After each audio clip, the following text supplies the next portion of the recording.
Hello, hello. Hey, everybody. Benjamin here. I just wanted to do a quick Father's Day video. Say Happy Father's Day to everybody. I was back home where I mostly grew up.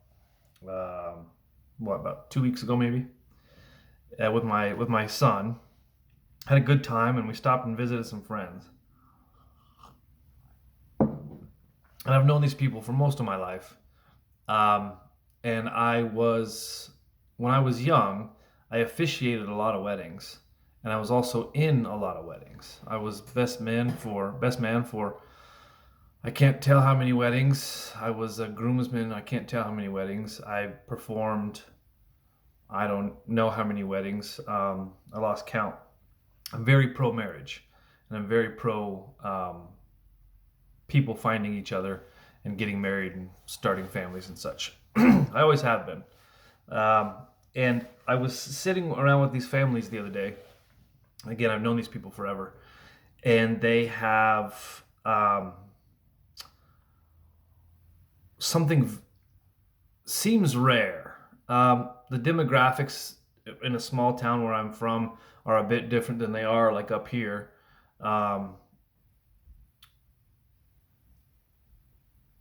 but there's families, people that find each other young, and then they start having children.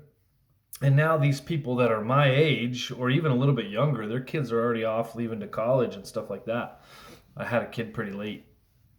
Um, and we were talking about how I was in both of these guys' weddings. And, they've got great, or seemingly great marriages. I don't actually know if they have good marriages or not. And that's none of my business. And even if they're not, they're still together. They're raising their children. They're struggling forward together, let's say, like everybody kind of is right now, monetarily and otherwise. But they're still together. And it was really beautiful to have been in both of these weddings and seeing the continuation of themselves passed on into their children. They're raising good kids, responsible human beings. And I stand with that. Absolutely, I do. And I think that's wonderful. And then thinking about I know a couple guys right now that are going through pretty brutal divorces and parenting time and stuff. I've been through it. I understand it. I'm still going through it. Um, it's something I was thinking about with this erasing fathers kind of movement that's going on with the divorce court mafia, things like that. Of course, that's what I'm talking about. Of course, it is, right? And just how um, let's say destructive divorce is, and a divorce is on children, of course. But it was really beautiful to see these men with their children, and they're having conversations, and we're talking about things from way back when, when I still lived down there, and things, mission trips we've been on, and things we've done together. And I worked for one of the families for a good portion of my 20s. Learned a lot from that family, particularly. And so we're just sitting around talking, and I'm realizing that these kids are listening to their dad tell stories and talk and reminisce and things like this. And so they are directly and indirectly learning from their fathers. And my son was there as well, and it's really great that he gets to see. Though he's mostly playing, I get it. He's a young kid, but he gets to see me in a group of other people that share similar values and similar hopes and dreams. Let's say. So I'm either teaching him directly or indirectly, right? And so when you have all these divorces that are happening, we live in a post-marriage nation. And for those that are still blessed enough to be together and still raising their kids together, that is rare, and it's increasingly rare, right? And so you're really erasing the philosophers of the family. You're erasing the storytellers of the family. You're erasing the. I've thought about this a lot, especially with boys with their dads. Um, many children don't see what it's like for a man to self-regulate. So if you're a young boy who doesn't see their dad, whether by hook or by crook, by divorce court mafia, or people just have children with deadbeats for some reason, um, they're not seeing what it's like to be a man that's self-regulating. I have had so many hardships recently. They're just compounding upon they're just not, they're never ending. They're not stopping. And it's just been one hard thing after another. And you barely get a breath from one hardship, and then you get forced into another. And I would like to think that my son gets to observe what it's like to see a man self-regulate. And lots of things aren't going right, and lots of things aren't working.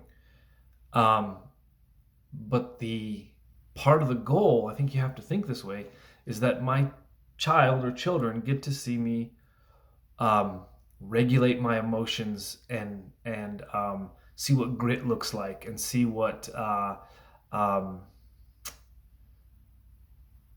having hope when it doesn't seem like there's a whole lot.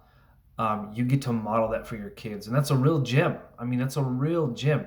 You're really modeling a lot of wisdom, and so when you're doing that, dads, and so I'm blessed to have some time with my child. I don't have 50-50 custody, which is an absolute crime, but nevertheless, the time that I do get is very precious.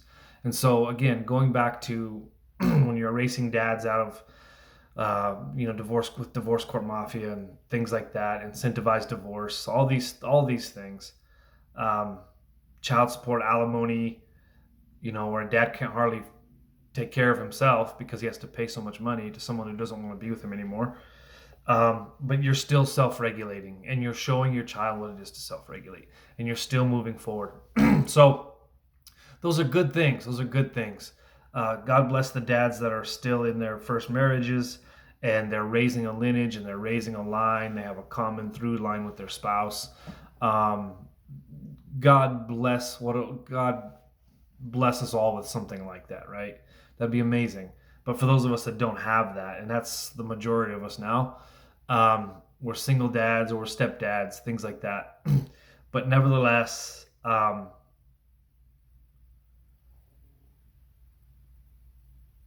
may we not be fully erased. That sounds really odd, I get it. But if you don't see this now, you're not seeing things correctly.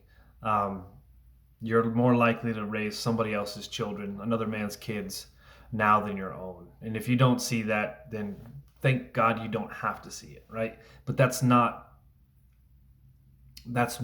now. That's normal now. It shouldn't be, but it is.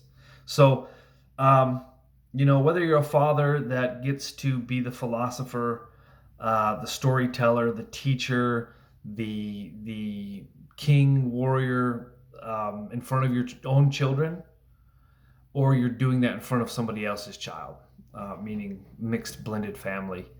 God bless you. It's a hard road. It's a hard job. It's a hard task. It's a hard work. But I think we're up for it. I think men are up for the task of being the teachers in their home, the philosophers in their home, the a steady, stable, self-regulating man in front of children. So anyway, all that to say, happy Father's Day, you guys. Keep going. Those kids need you, whether they're your own or they're somebody else's. Keep going. Those kids need you. Happy Father's Day.